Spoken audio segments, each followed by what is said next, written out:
Isang malakas na kulog ang yumanig sa buong sementeryo, kasabay ng hampas ng hangin na halos tumangay sa payat na katawan ni Sarah. Bumalkigtad ang hawak niyang payong dahil sa lakas ng bagyo, pero hindi siya gumalaw. Hindi siya tumakbo para sumilong. Nanatili siyang nakatayo sa gitna ng dilim at ulan, nakatitig sa lapidang nasa paanan niya. Wala nang mas lalamig pa sa ulan na tumatama sa kanyang balat dahil 5 taon na ring nagyelo ang puso niya. 5 taon na ang nakalilipas mula nung ilibing niya ang kaisa-isang dahilan ng kanyang paghinga, ang anak niyang si Maya. Anak! Ang boses ni Sarah ay halos hindi na marinig sa lakas ng hiyaw ng hangin. Nanginginig ang kanyang mga kamay habang pilit na inaalis ang mga dahon at putik na tumabon sa pangalan ng anak niya. Pasensya ka na. Ngayon lang nakadalaw si Mommy. Alam mo naman, di ba? Ayaw nila akong paalisin. Sabi nila, mahina na raw ako. Tumawa siya ng mapait, kasabay ng pagpatak ng luha na agad ding nahugasan ng ulan. Pero tumakas ako. Kasi, paano ko palalampasin ang birthday mo? Hinaplos niya ang malamig na bato. Ang yaman-yaman niya. Siya si Sarah Luan, ang may-ari ng pinakamalalaking lupain sa probinsya. Pero sa sandaling ito, wala siyang pinagkaiba sa isang pulubi na namamalimos ng kaunting pagmamahal mula sa isang alaala. Biglang kumidlat ng matalim. Kasunod nito ay ang pag-ilaw ng langit at ang isang dagundong na tila bumasag sa dibdib ni Sarah. Napapahawak siya sa kanyang kaliwang dibdib. Napadaing siya, hindi dahil sa gulat, kundi dahil sa isang pamilyar at matinding kirot na gumapang mula sa kanyang puso, papunta sa kanyang leeg at braso. Parang may bakal na pumipiga sa puso niya. Sinubukan niyang huminga, pero parang hinihigop ng hangin ang lahat ng oxygen sa paligid. Napaluhod si Sarah sa putikan. Ang kanyang mamahaling Amerikana ay agad na nanikit sa basang lupa. Pero hindi na niya iyon nalintana. Ang tanging nasa isip niya ay ang kakapusan ng hininga at ang dilim na unti-unting kumakain sa kanyang paningin. Bumagsak siya ng tuluyan. Ang kanyang pisngi ay dumampi sa malamig at maruming semento malapit sa puntod ng anak. Ito na ba yon? Bulong ng isip niya habang unti-unting bumibigat ang kanyang mga talukap. Susunduin mo na ba ako, Maya? Wala siyang naramdamang takot. Sa halip, nakaramdam siya ng kakaibang ginhawa. Sa wakas, matatapos na ang 5 taong pagdurusa. Matatapos na ang pangungulila. Ipinikit niya ang kanyang mga mata, handa nang bumigay sa tawag ng kamatayan. Pero biglang may humawak sa braso niya. Maliit na kamay, magaspang pero mainit. Pinilit ni Sarah na imulat ang kanyang mga mata. Sa gitna ng malabong paningin at hagupit ng ulan, may aninong lumitaw sa harapan niya. Isang bata. Basang-basa ito. Nanginginig ang payat na katawan at ang mga mata ay nanlalaki sa takot. Lola! Lola! Gising po! Ang boses ng bata ay parang tinik na tumusok sa manhid na pandinig ni Sarah. Hindi ito ang boses ni Maya. Tulong! Tulungan niyo po kami! Sigaw ng bata sa kawalan. Kahit na walang ibang tao sa sementeryo, kundi silang dalawa at ang mga patay. Naramdaman ni Sarah ang paghilas sa kanyang damit. Pilit siyang itinatayo ng bata, pero sa liit nito, para lang itong langgam na sumusubok magbuhat ng bato. Lola, huwag po kayong matulog. Ang lamig po dito. Umiiyak na pakiusap ng bata. Gusto sanang sabihin ni Sarah na pabayaan na siya, na gusto na niyang magpahinga, pero hindi bumubuka ang bibig niya. Nakita niyang kumilos ang bata. Hinubad nito ang suot na sako na ginawang kapote at ipinatong sa ulo ni Sarah para takpan siya mula sa ulan. Napakapayak na bagay. Isang maruming sako. Pero sa sandaling iyon, naramdaman ni Sarah ang init ng malasakit na matagal na niyang hindi nararamdaman mula sa mga taong nakapaligid sa kanya. Lola. Humahagulgol na ang bata habang hawak ang pulso ni Sarah. Doon napako ang tingin ng bata sa pulseras na suot ni Sarah, ang emergency bracelet na may pulang ilaw na kumukurap-kurap. Naalala ni Sarah ang bili ng doktor noon. Isang pindot lang, Sarah. Isang pindot lang. Darating ang tulong. Pero wala na siyang lakas para iangat ang daliri niya. Tinitigan ng bata ang bracelet. Tinitigan niya si Sarah. Kahit nanginginig ang maliit niyang daliri, buong tapang niyang pinindot nang madiin ang pulang buton. Beep! Beep! Beep! Tumunog ng malakas ang alarma, sumasabay sa ihip ng hangin. Napatingin si Sarah sa mga mata ng bata. Sa huling sandali, bago siya tuluyang lamunin ng dilim, nakita niya ang refleksyon ng sarili niyang anak sa maamong mukha ng paslit. Isang luha ang tumakas sa mata ni Sarah. Salamat! Ang huling salitang nabuo sa isip niya bago tumigil ang mundo. At sa gitna ng bagyo, naiwan ang batang umiiyak, mahigpit na nakahawak sa kamay ng isang estranghera, habang hinihintay ang tulong na hindi niya sigurado kung darating. Tahimik. Sobrang tahimik kumpara sa ingay ng bagyo na huling natatandaan ni Sarah. Ang tanging naririnig niya ay ang tuot-tuot-tuot ng makina sa kanyang tabi at ang mahinang huni ng aircon. Dahan-dahang iminulat ni Sarah ang kanyang mga mata. Masakit ang liwanag ng ilaw sa kisame. Puti ang paligid. Amoy gamot. Nasa ospital siya. Salamat sa Diyos, Madam. Gising na kayo. Agad na lumitaw ang mukha ni Mateo sa kanyang paningin. Baka sa mukha ng kanyang manager ang pag-aalala. Magulo ang buhok nito at lukot ang polo. Tila ba hindi natulog sa pagbabantay? Sinubukan ni Sarah na bumangon, pero mabigat pa ang kanyang katawan. Tuyot ang lalamunan niya. Mateo? Mahina niyang tawag. Tubig. Mabilis na kumilos si Mateo. Kumuha ito ng baso na may straw at inalalayan siyang uminom. Malamig ang tubig at tila binuhay nito ang diwa ni Sarah. Kasabay ng pagbalik ng kanyang lakas ay ang pagbabalik ng mga alaala. Ang sementeryo, ang ulan, ang sakit sa dibdib, at ang bata. Biglang napahawak si Sarah sa braso ni Mateo. Mahigpit. Yung bata, Mateo. Nasaan ang bata? Natigilan si Mateo. Kumunot ang noo nito. Parang nagtataka. Dahan-dahan niyang inalis ang kamay ni Sarah sa braso niya at inayos ang kumot ng matanda. Bata? Sinong bata, Madam? Malumanay na tanong ni Mateo, pero may kakaibang lamig sa mga mata nito. Yung batang lalaki. Pilit na inaalala ni Sarah.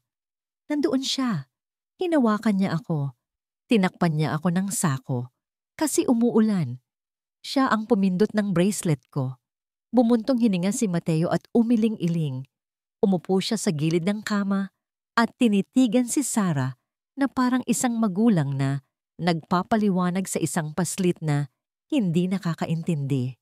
Madam Sarah, mukhang dala lang yan ng gamot o baka panaginip lang dahil sa trauma.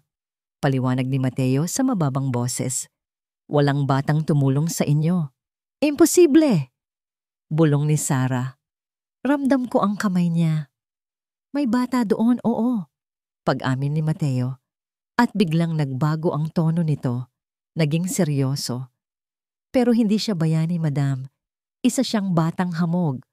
Pakalat-kalat sa sementeryo. Tumingin si Mateo sa pinto bago muling ibinalik ang tingin kay Sarah. Parang may sinasabing sekreto. Nakita siya ng security guard ng sementeryo. Akmang huhubari na sana niya ang kwintas nyo at yung singsing nyo habang nakabulagta kayo. Buti na lang at dumating agad ang guard. Kung hindi, baka pati yung relo nyo nakuha na. Parang binuhusan ng malamig na tubig si Sarah. Ang batang yon, magnanakaw? Hindi. Iling ni Sarah. Tinulungan niya ako. Narinig ko siyang humingi ng tulong. Madam, pinutol siya ni Mateo. Medyo tumaas ang boses pero agad ding huminahon. Ganyan talaga ang mga sindikato ngayon. Ginagamit nila ang mga bata para magpaawa. Buti na lang talaga At nandoon ako. Ang ibig kong sabihin, buti na lang at nandoon ang security na tinawagan ko. Tumayo si Mateo at inayos ang kanyang relo. Magpahinga na kayo. Huwag niyo nang isipin yon. Ang mahalaga, ligtas kayo at walang nakuha sa mga alahas niyo.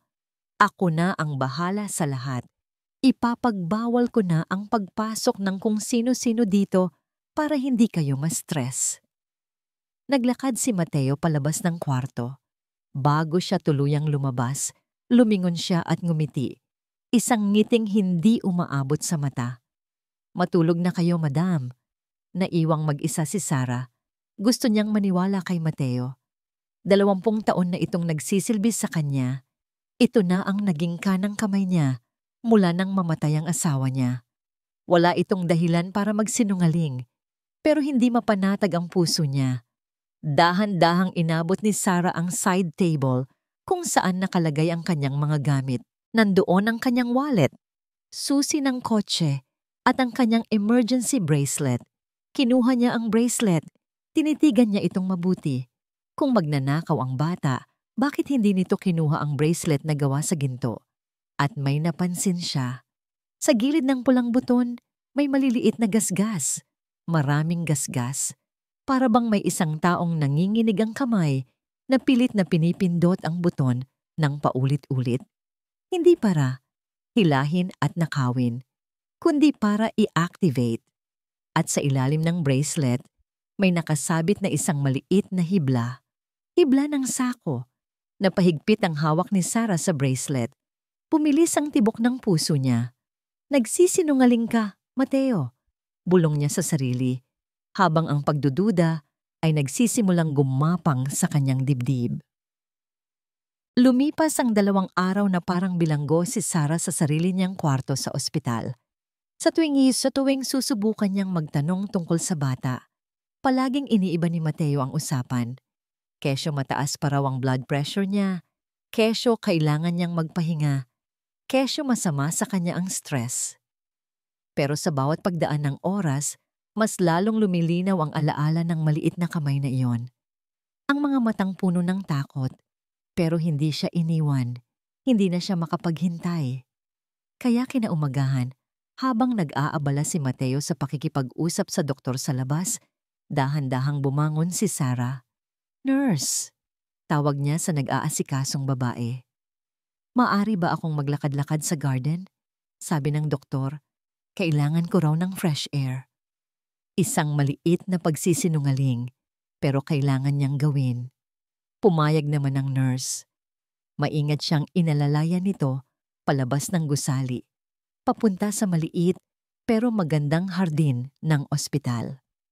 Umupo si Sarah sa isang bench sa ilalim ng puno ng mangga. Ang hangin ay sariwa, malayo sa artipisyal na lamig ng aircon sa kanyang kwarto. Ipinikit niya ang kanyang mga mata. Hinayaan ang sarili na damhin ang paligid. At doon niya narinig isang yak. Iyak ng isang bata. Sinundan nito ng isang galit na boses ng lalaki. Sabi nang umalis ka na dito, bata ka. Pang-ilang araw mo nang pabalik-balik dito? Bawal ang pulubi dito. Hindi po. Kailangan ko lang pong makita si Lola Sarah. Gusto ko lang malaman kung gising na siya. Pagmamakaawa ng boses bata. Parang kinuryente ang buong katawan ni Sarah. Agad siyang tumayo at sinundan ang pinanggagalingan ng boses. Sa likod ng isang malaking halaman, nakita niya ang eksena. Isang security guard na pilit hinihila ang isang maliit at marungis na bata palayo. Ang bata. Ang bata mula sa sementeryo. Nanginginig ang buong katawan ng paslit. Puno ng galos ang mga binti at braso. Ang damit ay mas marumi pa kaysa noong huli niya itong nakita. Hayaan mo siya. Mahina ang boses ni Sarah, pero sapat na para mapatigil ang guard.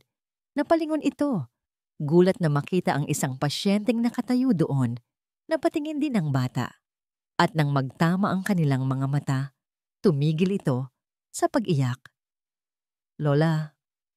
Isang salita lang, pero bumaha ang emosyon sa puso ni Sarah.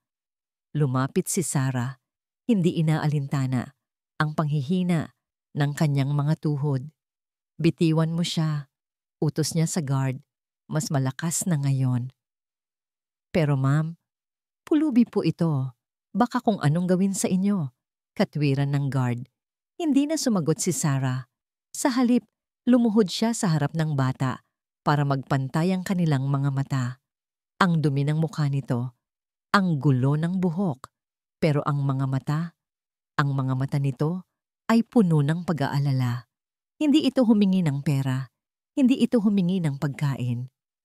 Okay na po ba kayo? Tanong ng bata. Garalgal ang boses sa kapipigil ng iyak. Hindi na po ba masakit? Sa tanong na yon, gumuho ang lahat ng kasinungalingan ni Mateo. Gumuho ang lahat ng pagdududa ni Sarah. Hindi na niya napigilan ang sarili. Niyakap niya ang bata ng mahigpit. Naramdaman niya ang tulis ng mga buto sa likod nito, ang amoy ng pinaghalong ulan at lupa, ang panginginig ng maliit nitong katawan. Para niyang niyayakap muli si Maya. Naramdaman niyang yumakap pabalik ang bata, mahigpit, na parang ito ang unang yakap na natanggap nito sa buong buhay niya. Anong pangalan mo, iho? Bulong ni Sarah. Sandro po. Sandro. Sa gitna ng kanilang pagyayakapan, isang pamilyar na boses ang sumira sa katahimikan. Madam, anong ginagawa niyo dito? At sinong bata to? Dumating si Mateo. Hingal na hingal at bakas sa mukha ang pagkataranta.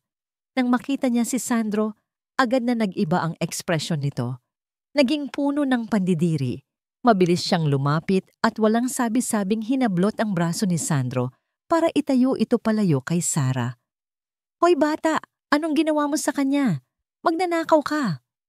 Aray, bitiwan niyo po ako. Sigaw ni Sandro, takot na takot. Pero sa pagkakataong ito, hindi na nanahimik si Sarah. Tumayo siya. Nanginginig ang kanyang mga binti, pero matatag ang kanyang boses. Isang boses na hindi pa naririnig ni Mateo sa loob ng 5 taon. Mateo. Huminto si Mateo at napatingin sa kanya. Gulat. Huwag mong hawakan ang bata. Parang bulkan na sasabog ang dibdib ni Mateo habang nagmamaneho pa uwi. Tahimik niyang tinitingnan mula sa rearview mirror ang dalawa sa likod. Si Sarah, na sa loob ng 5 taon ay parang halamang nalalanta. Ngayon ay may bahagyang nanggiti sa labi habang pinupunasan ang buhok ng batang hamog sa tabi niya. Ang bata. Si Sandro, hayop na bata to, bulong ni Mateo sa sarili. 5 taon kong pinagtiyagaan ang matandang yan. 5 taon kong hinintay na tuluyan na siyang mawala sa sarili. Tapos sa isang iglap, dahil sa isang basahan na galing sa kung saang basurahan, bigla siyang nagkaroon ulit ng gana mabuhay.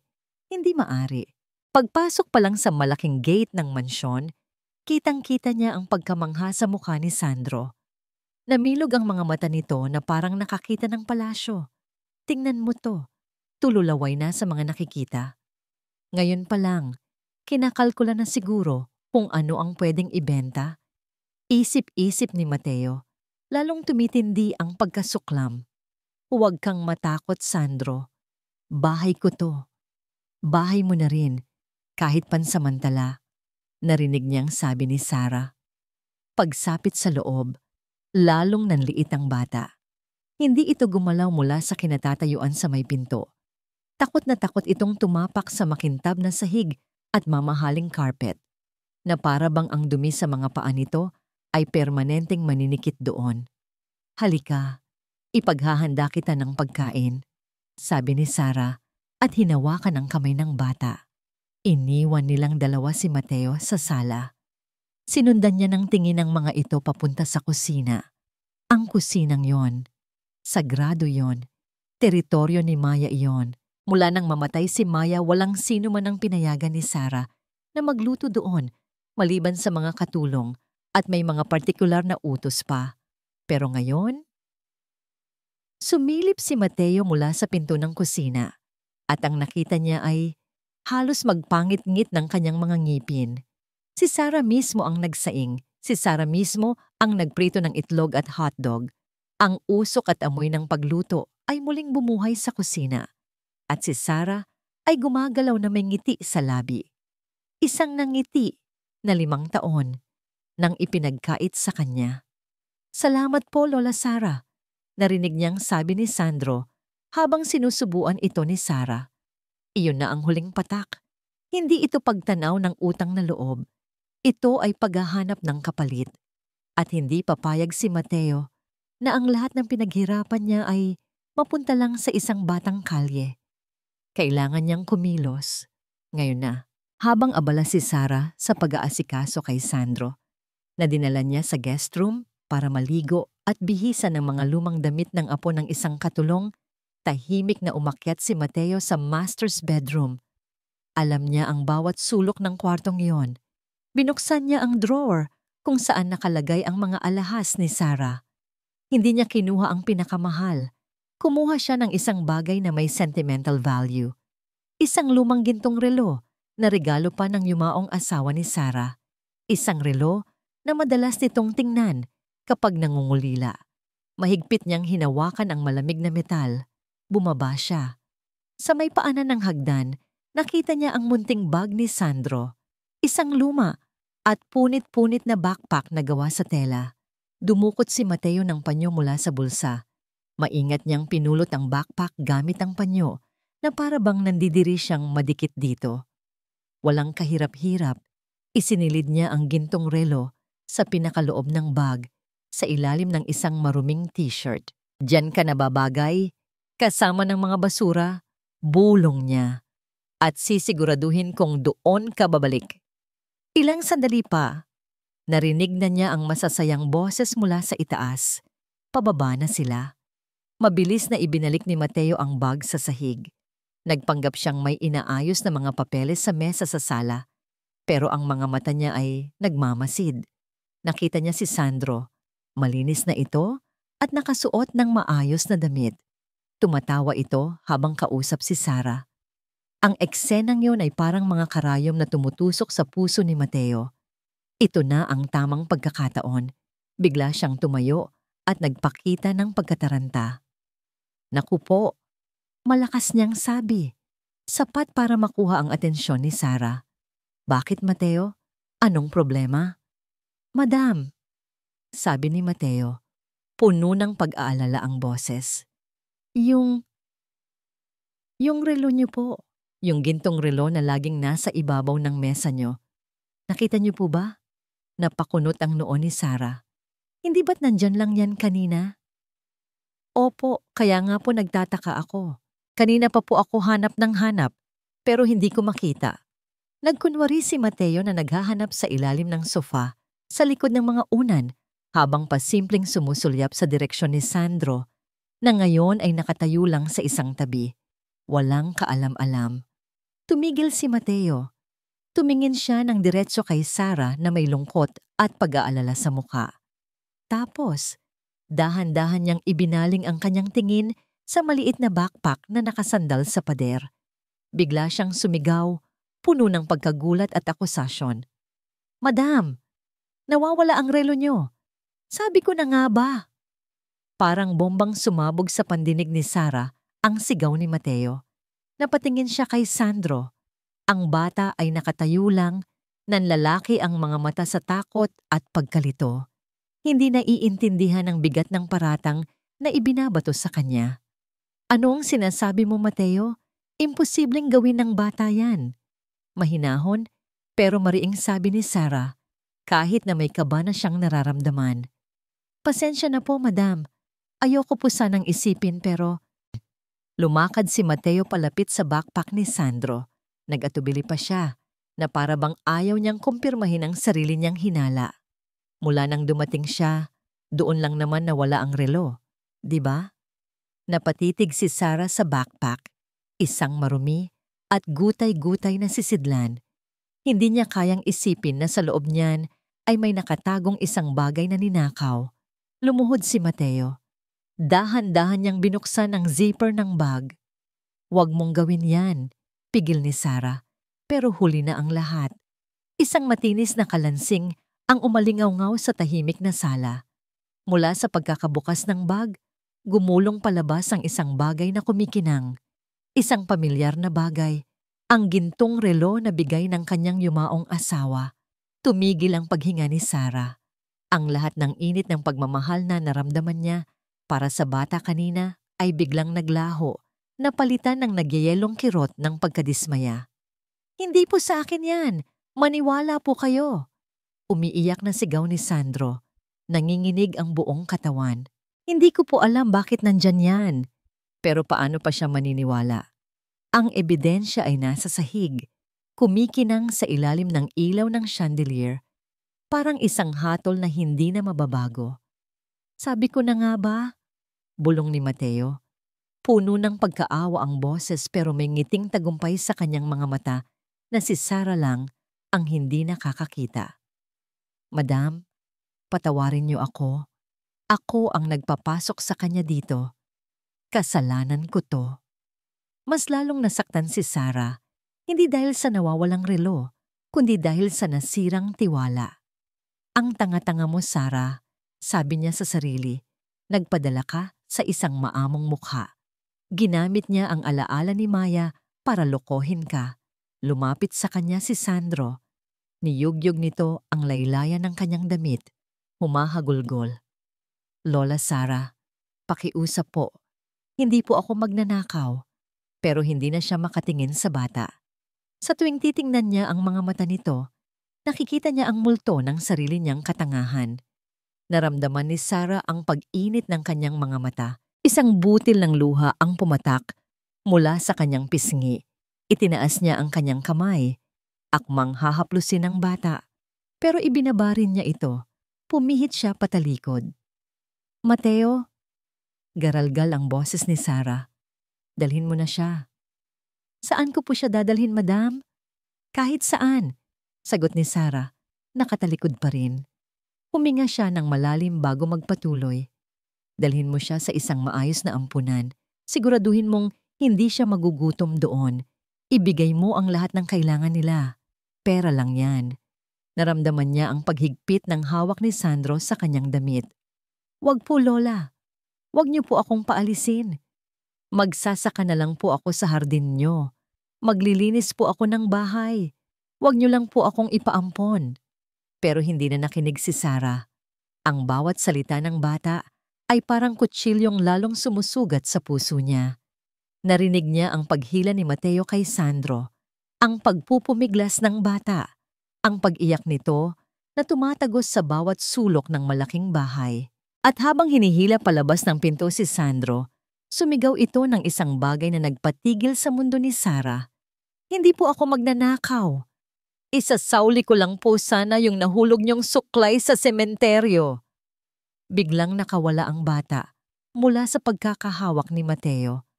Tumakbo ito pabalik sa harapan ni Sarah. Ibinuka ni Sandro ang kanyang maliit at maruming palad. At sa gitna ng palad na yon ay hindi isang gintong relo, kundi isang luma, bahagyang kinakalawang na suklay sa buhok na may isang perla sa dulo. Ang suklay na suot-suot ni Maya noong araw na ilibing ito. Ang suklay na nalaglag niya sa puntod ng anak niya noong gabing bumagyo. Napatitig si Sarah sa suklay. Nanlamig ang buong katawan niya. Nawala na ang iyak, nawala na ang sigaw. Ang tanging natira sa malawak na sala ay isang nakabibinging katahimikan at si Sarah na nakatayo pa rin sa gitna, hawak-hawak ang maliit na suklay, ang suklay ni Maya. Pinagmasdan niya itong mabuti. Ang isang perla sa dulo ay medyo naninilaw na at may kaunting kalawang na sa metal na bahagi.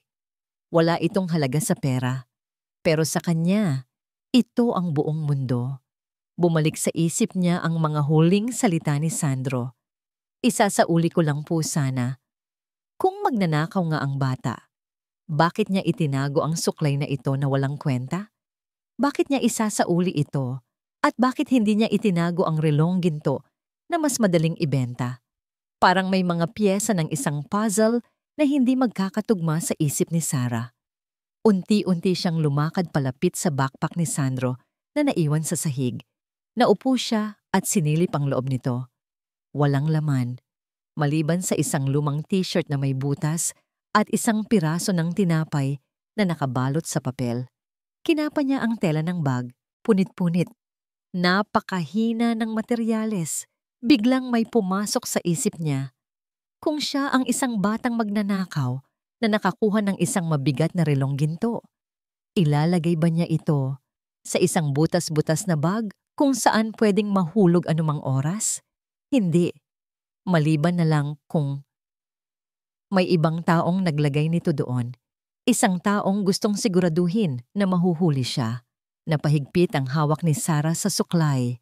Tumayo siya at sa unang pagkakataon, sa loob ng 5 taon, naramdaman niya ang isang bagay na mas malakas pa sa lungkot. Determinasyon. Kinuha niya ang kanyang cellphone mula sa mesa. Nag-scroll siya sa kanyang contacts at tinawagan ang numero ng administrasyon ng sementeryo. "Good morning, Luan Memorial Park." Sagot ng isang boses sa kabilang linya. "Si Sarah Luan ito." Diretsong sabi ni Sarah. "May itatanong lang sana ako tungkol noong gabi ng bagyo. Meron ba kayong CCTV sa area ng puntod ng anak ko?" "Ay, Ma'am Sarah. Magandang umaga po. Buti napatawag kayo." Masiglang sagot ng lalaki. "Opo. Medyo luma na po kasi yung dati. Pero nagkataon po na kaaayos lang ng buong CCTV system namin kahapon. Malinaw na po lahat ng kuha ngayon. May kailangan po ba kayong tingnan?"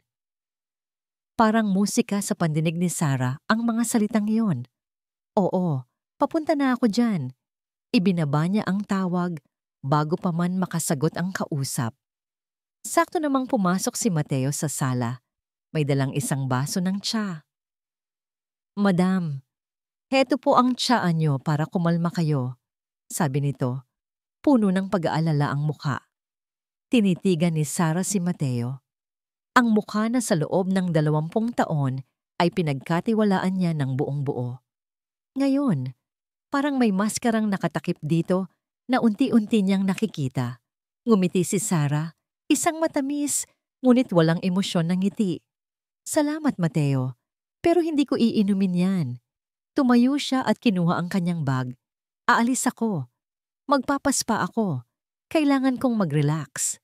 Huwag mo na akong samahan. Gusto kong mapag-isa." Nagulat si Mateo. Ito ang unang beses na umalis si Sarah nang hindi ito kasama. "Pero madam, delikado po. Kaya ko ang sarili ko." Putol ni Sarah. At sa tono ng boses niya, alam ni Mateo na hindi na siya pwedeng tumanggi. "Sige po, madam. Mag-iingat po kayo." Tumango lang si Sarah at naglakad palabas. Pagkasakay sa kanyang kotse, hindi niya ito pinaandar papunta sa direksyon ng spa. Kumanan siya, papunta sa daan patungo sa sementeryo. Mahigpit ang kapit niya sa manibela. Ang mga mata ay nakatuon sa daan. Pero ang isip ay nasa iisang bagay lang, ang katotohanan. Sa loob ng mansyon, nakadungaw si Mateo sa bintana. Pinapanood ang papalayong kotse ni Sarah. May kakaibang kaba siyang naramdaman. Kinuha niya ang kanyang cellphone, binuksan ang isang app, at tiningnan ang GPS tracker na palihim niyang ipinakabit sa kotse ni Sarah. Isang pulang tuldok ang gumagalaw sa mapa. Hindi ito papunta sa spa. Papunta ito sa sementeryo. Nanlamig ang buong katawan ni Mateo. Mabilis niyang kinuha ang sarili niyang susi ng kotse at nagmamadaling lumabas. Kailangan niyang mauna. Kailangan niyang harangin kung ano man ang binabalak ni Sarah. Ang biyahe papunta sa sementeryo ay parang isang panaginip para kay Sarah. Bawat metro na tinatakbo ng kotse ay nagpapabigat sa kanyang dibdib. Isang parte niya ang gustong malaman ang katotohanan, pero isang parte rin ang takot na takot sa kung ano ang kanyang matutuklasan. Pagdating niya, sinalubong agad siya ng administrator, isang masiglang lalaki na nagngangalang Mang Tony. "Ma'am Sarah, mabuti't nakarating kayo. Halika po, dito sa security room." Maliit lang ang kwarto, puno ng mga monitor na nagpapakita ng iba't ibang anggulo ng sementeryo. Itinuro ni Mang Tony ang isang malaking screen sa gitna. "Ayan po, ma'am. Nakasave pa po yung recording mula noong gabi ng bagyo. High definition po yan. Malinaw pati audio kapag malapit sa camera." Nanginginig ang kamay ni Sarah habang umuupo. "Sige, pakiplay mo." Sa simula, ang tanging laman ng screen ay ang walang tigil na pagbuhos ng ulan at ang paghampas ng hangin sa mga puno. Ilang sandali pa, pumasok sa frame ang isang pamilyar na anino. Siya. Nakita niya ang sarili niyang nakatayo sa harap ng puntod ni Maya, basang-basa, mukhang kaawa-awa, at nakita niya ang sandali ng kanyang pagbagsak. Walang tunog, basta na lang siyang bumagsak sa putikan. Napahawak si Sarah sa kanyang dibdib, muling nararamdaman ang multo ng sakit na yon.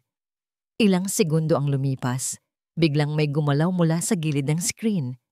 Isang maliit na figura na tumatakbo mula sa isang maliit na waiting shed. Si Sandro. Kitang-kita sa screen kung paano sinubukan ng bata na iangat siya. Kung paano ito sumisigaw ng tulong kahit walang nakakarinig. Kung paano nito hinubad ang sariling pananggalang sa ulan, ang sako, para lang itakip sa kanya. At ang huling parte, ang desperadong pagpindot nito sa kanyang emergency bracelet. Tumulo ang luha sa mata ni Sarah.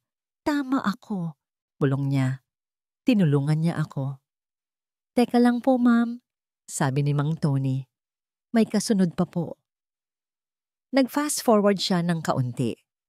At doon, isang pares ng nagliliwanag na headlight ang tumama sa kamera. Isang itim at mamahaling kotse ang huminto ilang metro mula sa kinabubulagtaan ni Sarah. Bumukas ang pinto at bumaba si Mateo. Sa isang iglap, nakahinga ng maluwag si Sarah.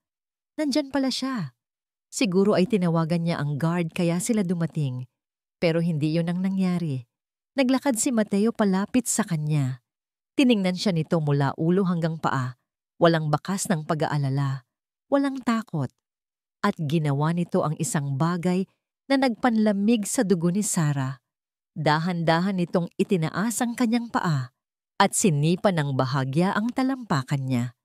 Para bang sinusuri kung gumagalaw pa ang isang patay na hayop. Nang hindi siya gumalaw, dumukot si Mateo ng sigarilyo mula sa kanyang bulsa at sinindihan ito. Pagkatapos ay kinuha niya ang kanyang cellphone. Tatawag na siya ng ambulansya. Isip ni Sarah. Kailangan lang niyang manigarilyo para kumalma. Pero nang i-zoom in ni Mang Tony ang camera, narinig nila ang boses ni Mateo. Malinaw na malinaw. Hindi ito tumatawag sa 911. Hello? Attorney? Kalmadong sabi ni Mateo sa telepono habang humihit-hit ng sigarilyo. Oo, ako to. Mukhang nangyayari na. Oo, yung kondisyon niya sa puso. Gaano katagal ba bago natin pwedeng simulan ang pag-asikaso ng last will? Napatakip si Sarah sa kanyang bibig. Ang hangin ay biglang nawala sa kanyang mga baga. Ang lalaking tinuring niyang pamilya. Ang lalaking pinagkatiwalaan niya ng kanyang buhay at yaman. Hindi lang siya pinabayaan. Hinintay niya siyang mamatay. Naramdaman ni Sarah ang isang galit na hindi niya pa naramdaman sa buong buhay niya. Isang galit na mas malakas pa sa bagyo. Isang galit na bumuhay sa bawat himaymay ng kanyang nanlalamig na katawan. Ulitin mo, utos niya kay Mang Tony. Nanginginig ang boses sa galit. Nang akmang pipindutin ni Mang Tony ang replay button, biglang bumukas ng malakas ang pinto ng security room. Isang malakas na kalabog ang umalingaw-ngaw. Nakatayo doon si Mateo. Hingal na hingal, pero ang mga mata ay hindi na nagpapakita ng pekeng pag-aalala. Napalitan ito ng isang malamig at nakakakilabot na tingin. Tumingin siya sa screen, nakita ang sarili niyang imahe at pagkatapos ay tumingin ng diretso kay Sarah. Hindi mo sana dapat napanood yan, Sarah. Ang pagtawag ni Mateo sa kanyang pangalan, hindi Madam, kundi Sarah, ay parang isang deklarasyon. Tapos na ang pagpapanggap. Labas! Malamig na utos ni Mateo kay Mang Tony habang ang mga mata ay nanatiling nakatitig kay Sarah.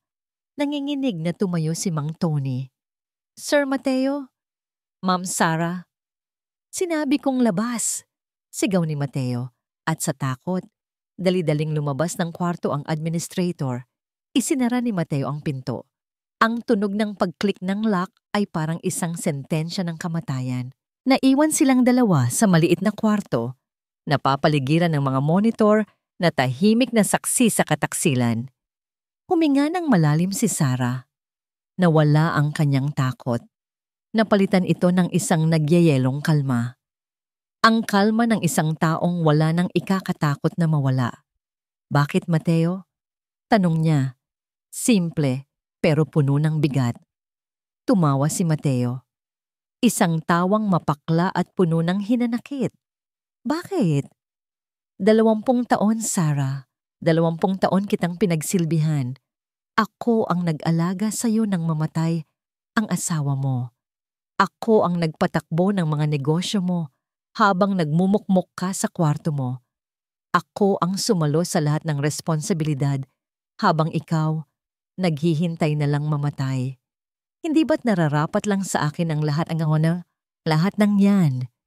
Itinuro niya ang screen kung saan naka-freeze ang imahe niya. Akala ko, nung gabing yon, tapos na ang paghihintay ko. Isang atake sa puso lang, tapos na. Mapapasa akin na ang lahat, pero dumating ang pesteng batang yon.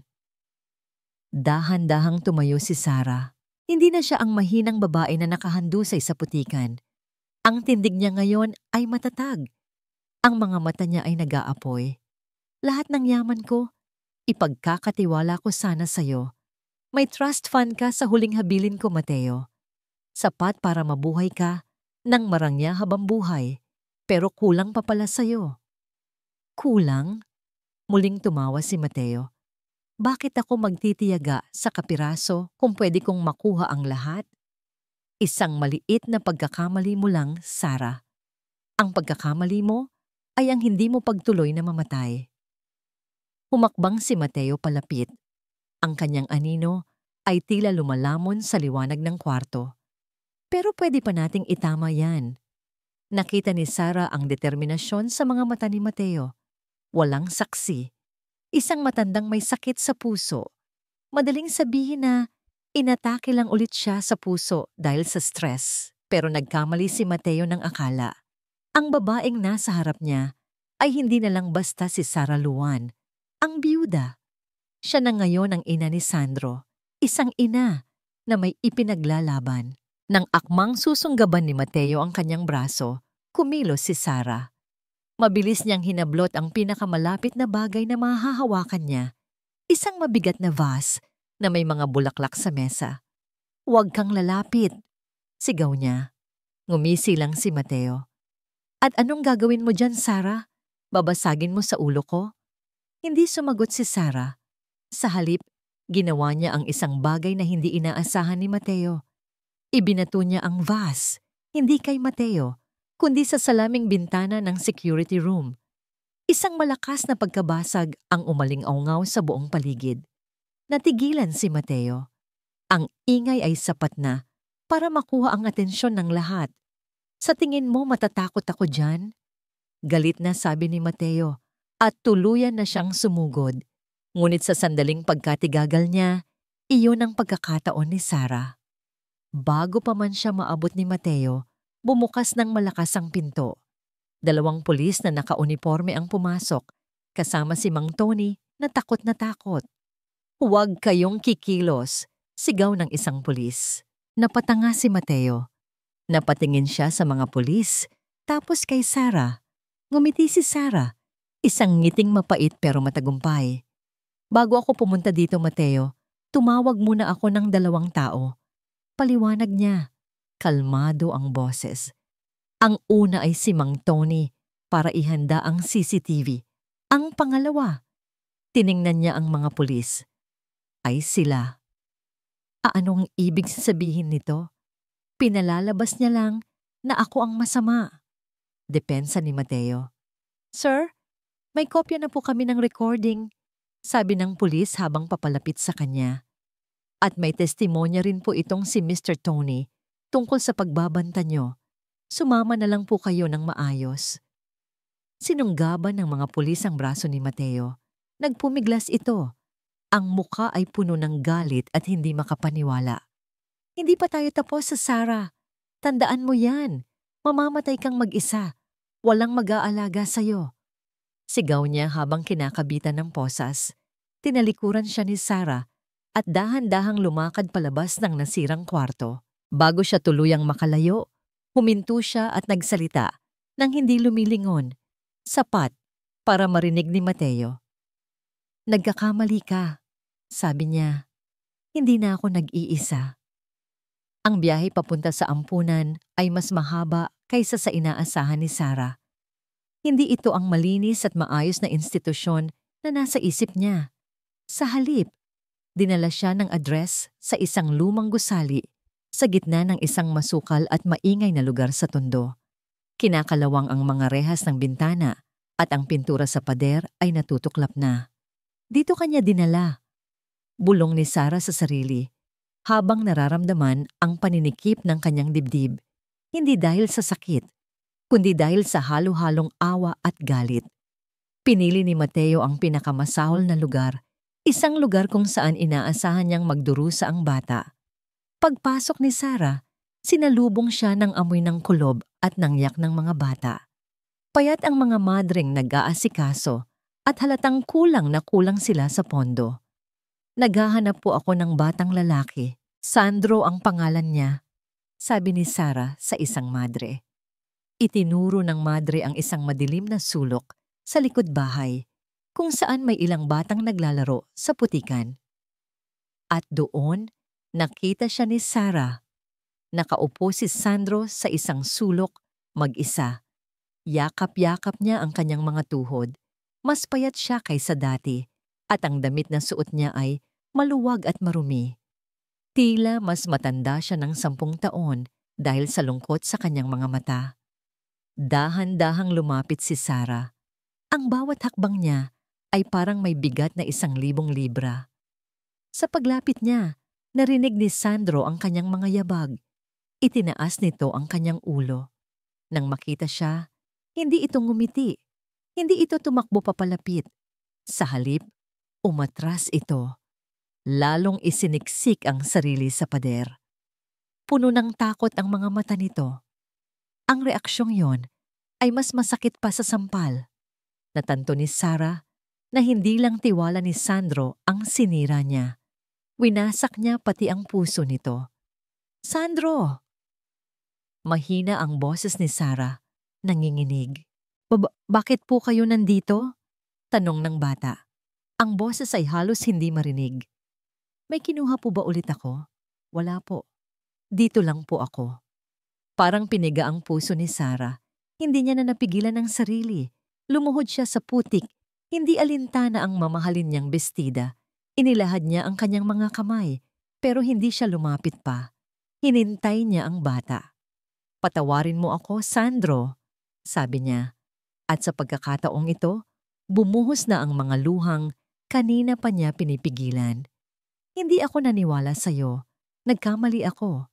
Nakatitig lang si Sandro, hindi gumagalaw. Ang takot sa mga mata nito ay dahan-dahang napapalitan ng pagkalito. "Patawarin mo si Lola." Pagpapatuloy ni Sarah, hirap na hirap sa bawat salita. "Naging bulag ako sa galit at lungkot. Hindi ko nakita ang katotohanan. Hindi ko nakita ang kabutihan mo." Itinaas ni Sarah ang kanyang kamay at ibinuka ang kanyang palad. Nasa gitna nito ang suklay ni Maya. Ito ang patunay," sabi niya. "Itinago mo to para isauli sa akin kahit wala itong halaga. Ikaw ang nagsasabi ng totoo, Sandro." Mula pa sa simula, napatingin si Sandro sa suklay at pagkatapos ay sa umiiyak na mukha ni Sarah. Doon, sa wakas, gumuho ang pader na itinayo ng bata sa paligid ng kanyang puso. Nagsimulang mamasa ang mga mata ni Sandro. Isang butil ng luha ang pumatak sa kanyang pisngi, kasunod ng isa pa. "Lola." At sa isang iglap, tumakbo ito. Tumakbo ito papalapit at niyakap si Sarah ng sobrang higpit na para bang buhay niya ang nakasalalay dito. Ibinuhos ng bata ang lahat ng sakit, takot, at pangungulila sa iyak nito. Niyakap ni Sarah si Sandro pabalik. Isinubsob ang kanyang mukha. Sa magulong buhok nito, ang amoy ng alikabok at pawis ay naging pinakamabangong pabango sa kanyang pangamoy. Patawarin mo ako, anak. Patawarin mo ako. Paulit-ulit niyang bulong. Akala ko po galit kayo sa akin. Humahagulgol na sabi ni Sandro. Akala ko po hindi na kayo babalik. Hindi na kita iiwan. Pangako, sabi ni Sarah. Hinahaplos ang likod ng bata. Hinding-hindi na. Ilang minuto silang nanatili sa ganoong posisyon, dalawang sawimpalad na kaluluwa na nagpapagaling sa sugat ng isa't isa sa gitna ng putikan. Nang huminahon na sila, dahan-dahang humiwalay si Sarah at pinunasan ang mga luha sa mukha ni Sandro. Uuwi na tayo, okay?